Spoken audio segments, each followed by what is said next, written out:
Bear, do you have your WIAA football champions predicted and I've picked out got already? I'm through Division 4. I've got 3 left, and I'm a little worried about Division 7 because I don't know where half the schools are even at, and Just pick a leave a strum. I think I may go with Bangor. Oh, Bangor. Bangor, yeah, which is where I Maine, don't- I thought, yeah, but I Bangor, guess it's in Maine. That which they Wisconsin. let them play in Wisconsin in the state playoffs, which doesn't seem fair, but it's a long trip for those kids. But good experience for Well, me. if they got a chance to win a title, then it'll all be worth it. It will, but fun time of year. By the time that people are watching this, I'm assuming you're gonna have all your picks made. I will have all at my least. picks made, and I was 4 of 7 last year, and 2 of the 3 I got wrong were in the state championship game. So not bad. Oh, all Not right. bad. It must mean you picked all chalk. I probably did, yes. If you could go Kimberly every year and be right. You should be pretty safe. Yes. Well, you can see Bears picks for the championships in Wednesdays or Thursdays. Thursdays, Gazette. football weekend, It's yeah. football weekend, and we'll break down some of the area teams in the playoffs. Talk volleyball, football, soccer, and we'll get to some Badgers and Packers as well. But we got all these brackets to go through. We do. So We got brackets. Stick around for this episode of Extra Points.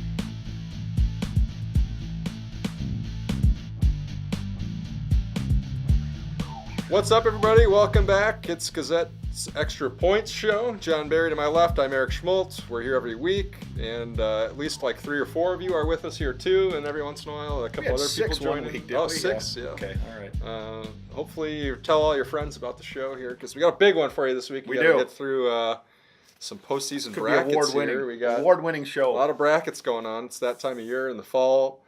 Sports season for the WIAA really kicking into gear, and I think a lot of eyes on football. Even though for the 3rd time in 5 years, no Janesville team in the football playoffs. No, the Vikes wasted their best effort of the season, all for naught when Saved they it didn't get for- in with 4 and 5. And people that were there said, "Where's that team been all year?" And maybe there's probably a few people on the west side wondering the same thing. But no, Craig and Parker.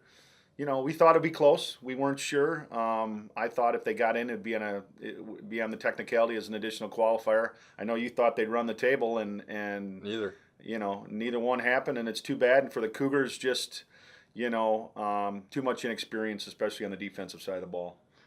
No extra qualifiers this year for the No. first time in a while, which means everybody that's in the playoffs had at least a 500 conference record. Right. So Well, it's the way it should be. Right. Yeah. I well- don't have a problem with that. it is kind of one of those different seasons, though. I mean, with every other season, basically, you get your shot to make Right. to move on after the first round of the playoffs and to get into the playoffs, even if you didn't win a game all year. Yeah. But in football, you gotta. You got to earn your And I way guess in. that's what makes it special. I mean, does, you gotta and that's- you've got to prove yourself kind of throughout the And year. it's what I talked about in my column this weekend is, if nothing else, for those teams that, maybe are up and coming, it's an extra week of practice for those underclassmen. And sometimes that can make a big difference because you can work on things and know that you're going to have those kids in positions and situations the next year. And, a lot of coaches will tell you that extra couple of weeks of practice that you get really pays off in the long run. Let's go small to big for All right. football. All right. I guess the big guys always get all the love. Let's start with the little Okay, guys, all right.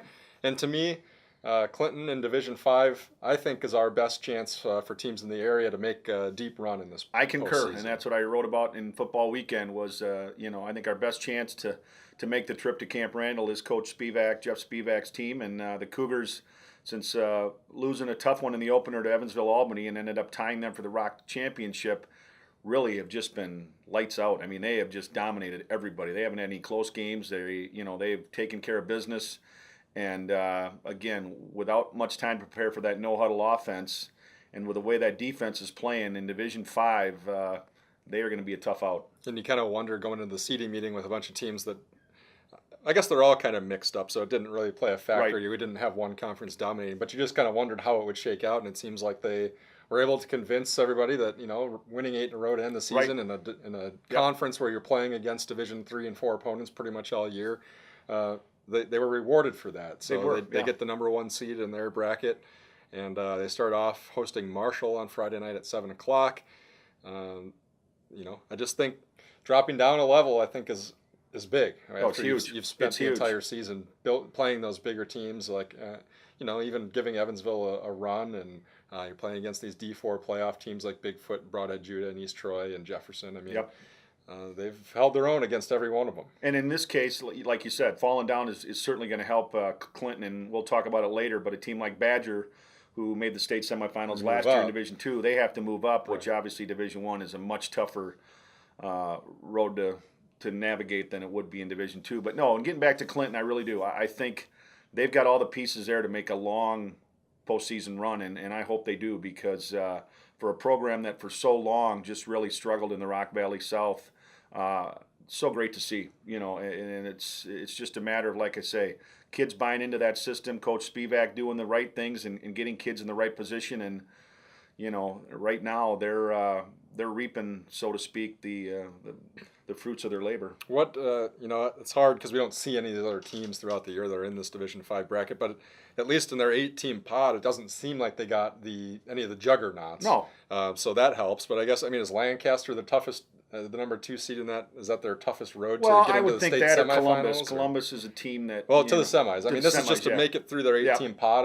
I would think Lancaster, the Flying Arrows, I believe they're called, are a state powerhouse, but I think they won it as recently as 2014, which is 2 years ago. But again, they're going to play that smash mouth, in your face power football, whereas Clinton up to the line of scrimmage and go. And if you don't have time to prepare for that, you can look at it on film, but you can't simulate that speed on the field that you're going to see. And so I think for Clinton, it's a big advantage with the offense that they run, and I think you're going to see that. And I would think Lancaster would probably be the opponent in the quarters, and then maybe unbeaten Columbus, which won the Cap North with Lake Mills and Lodi, and it's going to be interesting. But I really do like Clinton's chances to come out of there.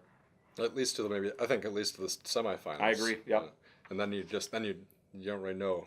Yep. At that point. You don't but know. I think number 1 seed, you gotta like their odds. I do.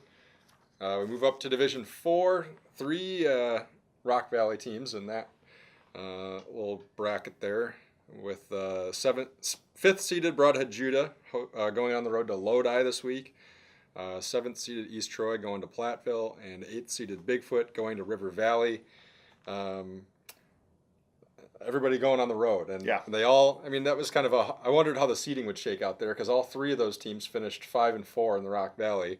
They each beat each other somewhere along the line. Bigfoot beat Broadhead beat East Troy beat Bigfoot. So how do you seed those teams? And I think Broadhead Judah got rewarded for beating Jefferson. I guess they had the best win out of those 3 teams. Well, and the thing is, in talking to Jim Mattias, the football coach at Broadhead Judah, who again got that program into the state tournament or the state postseason for the 25th straight year, which is a state record. That's pretty incredible. And they had to win last week at East Troy. They did. And in talking to him, you look at those 8 teams. He said it's about as balanced as you can find. He says, don't be surprised if Bigfoot goes on the road and beats number 1 seeded River Valley. He said that's how open that bracket is. And he said Lodi, certainly a great team, a good program, but he said they lost a lot of kids off of their state runner-up team from a year ago. And he said, we want to go on the road, keep it close, and give ourselves a chance in the fourth quarter. And I think they can do that. And I think when you look at those other teams, certainly River Valley with the number 1 seed's got to be the favorite. But, come playoff time, Broadhead Judah has a way of finding the magic. And, don't be surprised if they rattle off a couple of wins. So you see at least one of those teams winning a Friday night? All 3 have to go on the road. I really think it's going to be tough for Bigfoot. That's a long haul over to River Valley. And, Jackson Ends as good as he is. I got to believe River Valley's a 1 seed for a reason, but I certainly could see Broadhead Judah beating Lodi, and who's the other one? East Troy and Platteville. Don't know much about Platteville. I guess. I wouldn't be shocked, and no, I wouldn't be shocked with any of them, and obviously wouldn't be shocked if we were out of that bracket by next week. Yeah. So we'll never. That's probably the toughest one to call. I guess I'd give a little bit of an edge to maybe Platteville, but not because I know much about them, but just because. Kind of going by what Jim Mattias said and how things shake out. But, good matchups for everybody in the Rock, and a chance to show that conference this year was pretty good. And at least, a lot of times if you're the 8 seed going to a 1, you go in feeling like you have no chance. Right. And I think if you at least feel like you could make a game of it, that changes things a little bit. And we've seen it happen before, so I hope it happens again Friday night.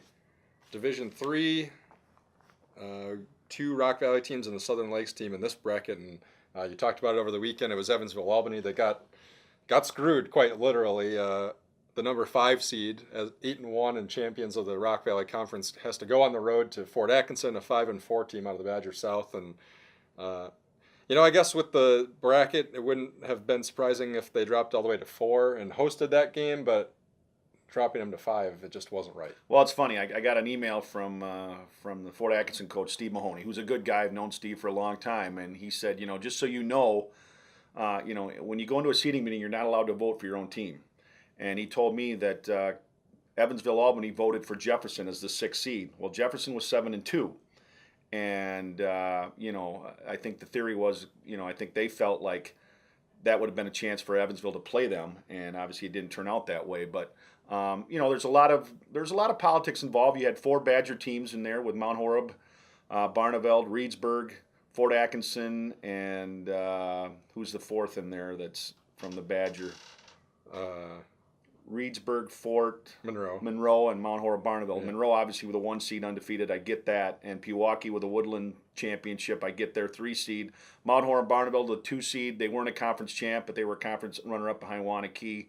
But I agree with you. Evansville Albany, to me, it made the regular season meaningless because. So he was saying though, if they would have voted Jefferson higher, that it might have been.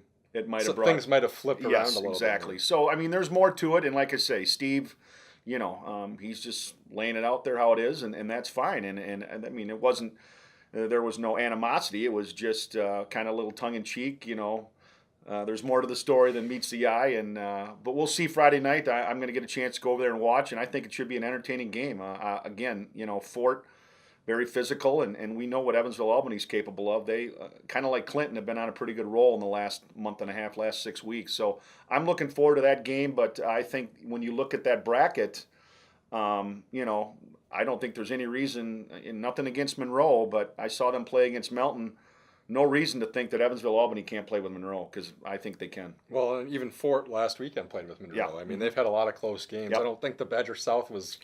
The Badger South was not its usual self. It wasn't. This year. I agree. I mean, nope. Milton wasn't in it, as they have been over the past couple of years. Monona Grove, not the same. I mean, they were pretty darn good, but they weren't the powerhouse that they have been over the past. Well, and I think more than anything for Evansville Albany, you don't see Catholic Memorial, and you didn't want to see them in your bracket. So, it's good in the sense that. You got to go on the road and win, but maybe you get a little chip on your shoulder. Yeah, exactly. You go in there and you kind of prove a point, and maybe the same with Fort. Maybe they're tired of hearing about how they didn't deserve the number 4 ranking or the number 4 seed. So I think you're going to see a good, smash mouth, in your face, power football game Friday night in Fort Atkinson, and I'm looking forward to it. How about 7-seeded Delvin Darien? They've been pretty good this year. A little shakier toward the end of the season, maybe. But another team that, they played in the Southern Lakes. They played a lot of Division 1 and 2 teams. They did. All year. What do you think about them going on the road to Well, I just think, like you talked about, the end of the year, I think their defense, kind of let down a little bit. And they were so good for so long, and especially early in the year. And then at the end of the year, they got exposed a little bit. And they're going to have to find it offensively with Benzing and Cesars and those other guys. They're going to have to put points on the board because certainly, going on the road, you've struggled the last couple of weeks. You just got to forget about what's happened at the end of the regular season. Go out and play, and we know that team is capable of winning games and putting points on the board, and you hope that it starts again on Friday night for them. And they're also never out of a game because we've seen them come back from some pretty dire dire situations. Crazy stuff this year, yes. That's, I guess, the one thing. If they do fall behind, they always know, hey, we're not still done. in it. No. So. And then you mentioned Badger a little bit to start moving up. Last year they get to the Division II state semifinals. This year, up in Division 1, and with all of these Big 8 teams that we've seen throughout the year. Yep. And teams that, they open up with Madison West, who, really has one of the premier players in Mr. Carey that you got a chance to see. But, Parker just dismantled them last Friday. And Parker, we saw them during the year. They were helter-skelter as well. And, you look at those other games, Verona and Arrowhead. What a great opening round matchup that is. Arrowhead's 5-4, and I can guarantee you they're the best 5-4 team in the state. Probably one of the best 6 seeds in the state. In the state. So not an easy task for Verona, and certainly for Sun Prairie and Middleton. I mean, I think Badger beats West. I don't think so they have too. a problem. Yep. And then whoever they face between Verona and Arrowhead, I think either one of those games should be another slugfest. Low scoring, yes. Grind it out. And like I say, I've said all season long, the team to keep an eye on is Sun Prairie. I really have liked Sun Prairie, especially defensively. They've just got some incredible athletes on that team. And, a chance for the Cardinals. Their one loss was the 4 overtimes to Middleton. Right. That's what I think when I look at this potential like second round matchups. Yeah. If Middleton can win at Oconomowoc, you would get that rematch of a 4 overtime game. Yep. And then if you had a Badger versus a Verona and Arrowhead, I mean those are two. I mean these are second round games between teams that are pretty darn good. You may be out of there in about an hour. I mean, if if Badger plays Arrowhead, you may be out of there in an hour because it'll just be 900 runs and maybe 2 passes. We'll see if that. We'll see. If I like the Sun seeds hold Prairie. true I'm to- going to go with the Cardinals come out of that bracket. Sounds good. You can let us know what your predictions are, and we can share them on the show. Sure. Even though it'll be next. Why not? Maybe even if you send them on Saturday after the first round's over, and let us know. Let us know. You bozos don't know what you're talking about. Let's shift over to volleyball real quick. We'll start with Division I here.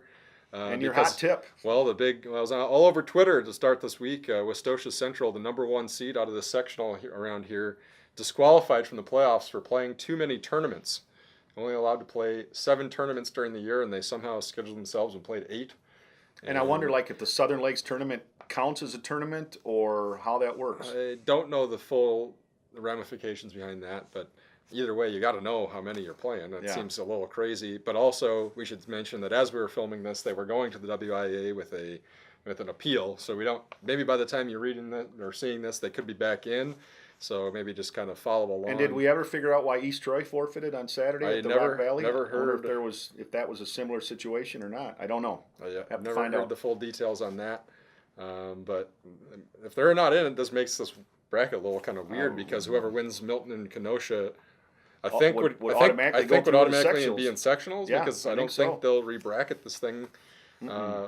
Milton certainly hasn't had the year they had last year, but could find themselves back in sectionals for the second straight year just by winning a home game on Thursday night. And Wayne Hansen will tell you that he's got a really strong nucleus of sophomores, and he said the one thing he said is, I've got these girls for 3 more years, and he said we got a chance to be pretty special by the time they're done. Well, what a better way than as sophomores to get into the sectional. I don't care how you get there, you're still there.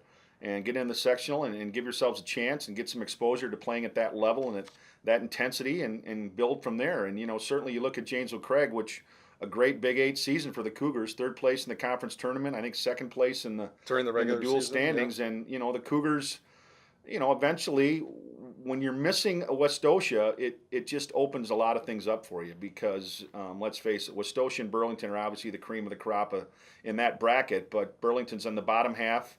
The Cougars are in the upper half, and really, if you eliminate Westosha, the Cougars have just as good a chance as anybody to get to the sectional finals. Shouldn't you? You would think they'd be licking their chops at this. I would think because, I would think that they already have a little chip on their shoulder, thinking they probably deserved the 4 seed in 2 home matches, and they didn't get that.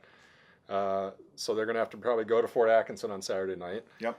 Maybe you got a little chip there, and also with now in the back of your mind, if Westosha doesn't get themselves back in the bracket, that you're not that far from a sectional final. And a shout out too to the Parker girls and Andy Kimball. That team, as young as they are and inexperienced, competed all year. Those kids played hard. They always represented well and finished a lot higher than their seed. They did, at the and I tournament think the other day. So again, as a 13th seed, I mean, I don't know that I wouldn't find it crazy if they were. No, I wouldn't either. And like Atkinson. I say, just a credit to them for persevering and sticking with it, and hopefully making that program stronger down the road. Also, with Julia Hartwig out early, that didn't help. Nope. They took some lumps early on, and I think they've kind of come together a little bit here at the end, and we'll see if they can maybe spring an upset. Yep. That's Thursday night at Fort Atkinson. Craig, Thursday night hosting Badger, 7 o'clock. And right. Milton hosting Kenosha, Bradford, Ryder at 7 o'clock as well. So shifting to Division II, we got that tournament started Tuesday night, so we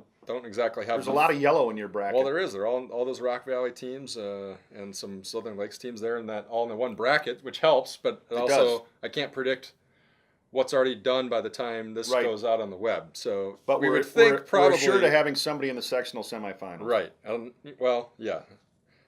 You would think it would be East Troy. I think they got their wake-up call against McFarland early on. They've been pretty good since then, but I think it's interesting right from Thursday night. Evansville, I think a team with 2 college players on it, quality players, going against East Troy. I mean, I don't think they're going to back down in that matchup. And if the seeding holds true, you've got Bigfoot at Edgerton, which I think could be very intriguing. Mm-hmm. Bigfoot, without one of their stars, but still rattled through the Rock Valley South unbeaten, and Edgerton, was Edgerton right in the thick of the things in the Rock North. And Schmidt and Oren are, that's a good 1-2 punch at the net. So I would agree. It's going to be competitive, and you're going to see some good volleyball come out of there. And, I would say of that group that I've seen, I would say East Troy's probably the best that I've seen of the bunch. But, Edgerton took them to 5 sets twice. So, I think that's wide open. And like I say, we're guaranteed to have somebody rolling through to the sectional semifinals.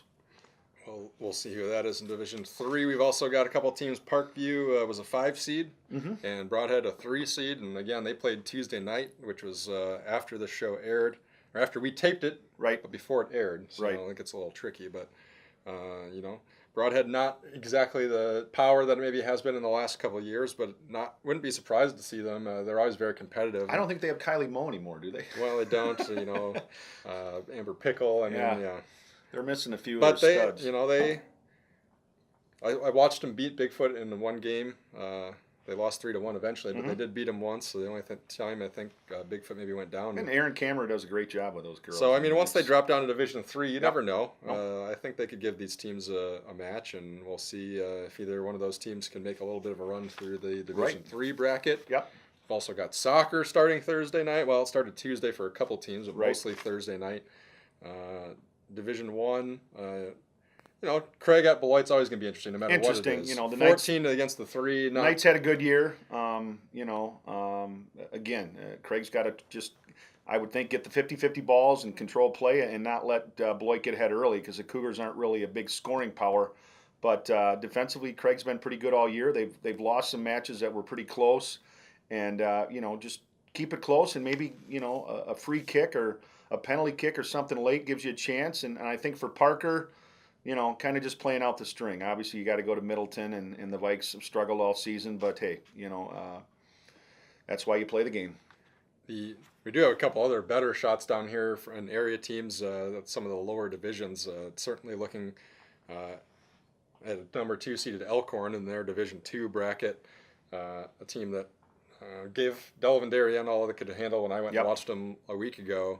And, I like them to kind of make a run here. I think they're probably stung by getting knocked out early last year. Last year, yeah. And, it would be kind of a heck of a battle if we saw 2 Elkhorn versus number 1 Oregon in a sectional final a couple of weeks from now. You wouldn't need a scoreboard, I can tell you that, because there wouldn't be a lot of goals. But, just very 2 defensive-minded teams, and the Elks have, they're capable of shutting anybody down. We saw that with Delavan Darien earlier, and just a team that really prides itself on its defense, and you've got to find a way to attack them, and they'll sit back and not give you many opportunities. So you got to make the most of them. But the Elks certainly are going to make some noise in that bracket. There's no question. And on the upper side of that, you have a number 5 Milton team. Went to state a year ago. And lost quite a bit from that team, but I mean, when you have a guy like Scott Bianchi-Fiore on your team, you're going to be able to score some goals probably. And they've got this budding. It's hard to call it a rivalry when Oregon's been on the upper hand of it, but they found a way to beat them last year. I'm sure they would love a chance to meet up with them in the sectional final again this year. And that's all you can ask for. And again, Melton, probably the opposite of Elkhorn. Known more for just the offense and getting goals and maybe turning things up a little bit and making it a high-scoring affair. And that's what they're going to have to do. I mean, Scotty B's going to have to, find a way, and he's certainly capable. He's probably as talented as anybody else in that bracket. So, sometimes one guy can get hot and carry you, and that may have to be the case for the Red Hawks. That's the Division 2. Just 2 Division 2 teams really there that are considered in our coverage area, but 2 that I think could make a little noise here.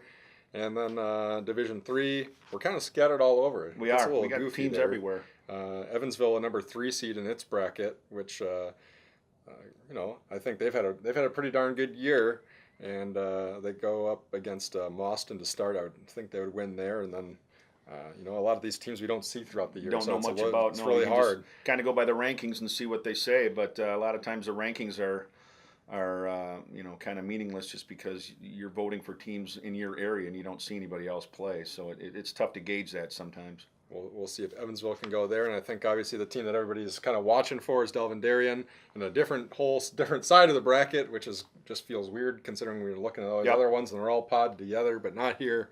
The Comets ranked number 1, I think, pretty much throughout the year.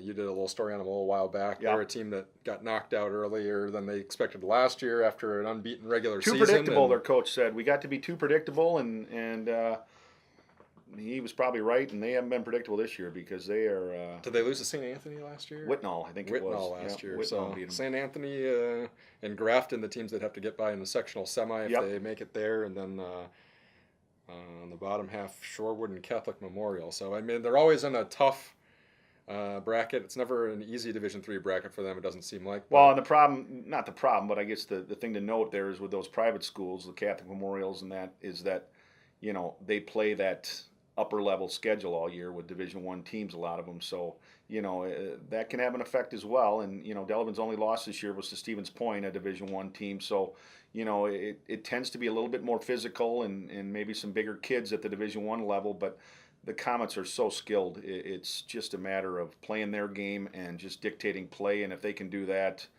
they're going to be tough to beat. And I think they've won in a variety of ways. Yes, Obviously, they've had those matches where they've scored 7, 8, 9, 10 goals, but they've also found ways to win those 1-0 games when defenses have kind of ratcheted up on them and tried to just kind of counter them a little bit. Yep. So hopefully, maybe they do have a little more experience now than last year, and they can shift things around if they need to. And we'll see if the Comets can make their run. State champions 2 years ago, so they'd like to make it back. That's a lot of high school. That's a lot of high school stuff there. Yes. I'm sure we missed somebody, and we apologize for that too. Tell us. Yes. We got sectional cross country coming up this weekend. Swims around the corner. But we're right in the heart of the postseason here. We're getting there, yeah. Shout out to Peyton Sippy, the fine Craig junior runner who was a Big 8 conference champion. Very impressive. I think it beat the girl from Sun Prairie that she had never beaten before. So kudos to her, and certainly to Nate Farrell, another great race. And wish all the cross country kids on Saturday best of luck. Potential for one of those, or maybe both of those Craig teams to even make a state run. State, yeah. I would think the girls team especially. They really perform well, and they're 4 of the 5 running are freshmen. So I mean that's pretty good. They're probably gonna be good for a little while. Yeah, here. I would think so. They have been, but these last couple of years, I think they've maybe missed, and maybe they're getting back. They're getting back to where they were, and it bodes well for the future, obviously. We'll have more on that when we find out who's in state after the weekend, and we'll kind of keep you updated on the brackets as we go. We'll be in sectionals by the time we're sitting here next weekend. We will. Goes fast once we get here. On the college side of things, UW Whitewater, I guess we'll start there real quick and just say, hey, they found a way. Just keep finding a way. Paul Foster, Janesville Craig grad Paul Foster with a big interception return for a touchdown, and the WIAA Defensive Player of the Week this week. So they found themselves behind in the fourth quarter or the third quarter and scored the last. I think it was 11 points, and they've been in a lot of closer games than the past couple of years. And the schedule gets easier now. Much easier now. But I think when the playoffs roll around, having been in those close games and tight situations, I think that'll help them. So. Yeah, it may be a Mount Union Whitewater reunion again this year. That would be just weird. That would be shocking. Yes, I wouldn't be able to believe it. Yeah, and Bucky. Chances. Hey, I think they gave Ohio State a better game than a lot of outsiders thought that they were going to, but it was the second time in 3 weeks where you sit there at the end and go, golly, they really could have won. They could have won that, and you hate to cry over spilled milk, but I thought a couple of times, especially on Ohio State's last touchdown, T.J. Watt was dragged down. They didn't call that. And, Alex Hornibrook's got to learn to just get rid of the ball. I mean, you can't take a sack. You can't just throw it. I mean, if it's intercepted or at that point, away, nothing matters. Nothing matters. Just throw the ball. Lateral it behind you 50 yards. I don't care. At least the play is still like alive. You said about nationwide, I mean, I think they only fell to number 10. So here we sit at 4-2, ranked 10th. But just got to go into Hawkeye and territory Saturday and get a win. And well, I think that's the thing for me is you've gone through this gauntlet here. Your record's better than people probably thought it would be. You've shown better than people thought you would. Now don't go out and lay an egg. Right. Don't go out there and mess up when you've got Iowa and Nebraska. Teams that are good, but they haven't been probably as good as maybe even people thought. No. Iowa lost to North Dakota State. You got to go out and take care of business, because if you do and you beat if you win these next 2 games, you're right back in the seat to make it to the Big Ten championship. And you're probably looking at Ohio State again in the championship game. And, with Beagle back and knowing what we know now, I mean, J.T. Barrett was the best player on the field, and he was the difference at the end. But, I think having Beagle back, it makes Watt a little bit more effective as well, and hopefully he can get him back this week from the foot injury. And hopefully the carrot there at the end on the stick, kind of as hey, the Big Ten championship is still out there. Hopefully that keeps them from and just the improvement of the running game and the offensive line, and just seeing Clement, do as well as he did. I know he had the one long run, but really, I thought they ran the ball effectively. We just didn't make enough plays on third down, and a little too predictable. You put the jumbo package in, you know it's going to be a dive. It went for 1 yard every time. You got to leave those receivers on the field a little bit, and at least make them even if they're a decoy. But again, the defense was dynamite, and we lost in overtime to what's probably the second best team in the country. I think Alabama's just head and shoulders above everybody else, but. A good showing. I'm not big into moral victories, but I don't think it hurt us too much if we bounce back and continue to win. No setbacks. If we lose to Iowa Saturday, then all bets are off, and hello Peach Bowl or whatever. I mean, that's what we're looking at. We have to rewind the tape a little bit here, but it was 3 or 4 weeks ago. You said Aaron Rodgers was just fine. He wasn't fine the other night. Was he on the field? I wasn't sure. And it's. McCarthy blasted the media last week for asking him about offense and the play calling and that. Well, Mike, Sunday was a great indication of what people are complaining about. That offense is so vanilla right now. Run, pass, punt. Run, pass, punt. You don't go and sign another running back. Lacey's hobbled. You got to bring in Ty Montgomery to run the ball. They made a trade today for Niles Davis from Kansas City, which, he's not going to be able to step in. It's 2 days away from a game. Might have to. And he might have to. But, just... Rodgers doesn't look the same. The receivers aren't getting open. When they are open, they're not connecting, and it's a struggle right now. And Dallas, let's face it, that Green Bay defense had no answer for Ezekiel Elliott or Prescott. I mean, they did what they wanted. Elliott had over 150 yards rushing, and Prescott made play with his arms and his legs, and it's just. That Green Bay team has got some issues, and I think they'll get well Thursday night against the Bears because the Bears are terrible. But what if they don't? I mean, we thought they were okay when they handled the Lions pretty easily, and then they came back and didn't play well against the Giants, but beat them. But then last Sunday, I mean, not only were they beaten, they were beaten soundly. I mean, that game wasn't close. I mean, it was just not a good performance. Rodgers a couple interceptions, a fumble on the 2-yard line when. Why is he even running the ball? I mean, it just doesn't make sense. And the Rodgers freakout is officially back on. Yeah, and they got to get that squared around. And again, they also might need you to play cornerback. Are you available? I am available. Yes, I'll play the bump and run. Yes, I'll bump and then somebody else run after the guy that's running past me. But no, I mean, let's face it. If they falter Thursday night, then. Boy, that bandwagon's about to get real empty. But I think they'll be all right. If they win, is there a button around here? Yeah. If they win, they'll be 4-2, and Minnesota's got to go to Philadelphia. I mean, I still think Green Bay's a playoff team, but some things got to be. They got to take care of some things first, and it starts with that offense, and it starts with the quarterback.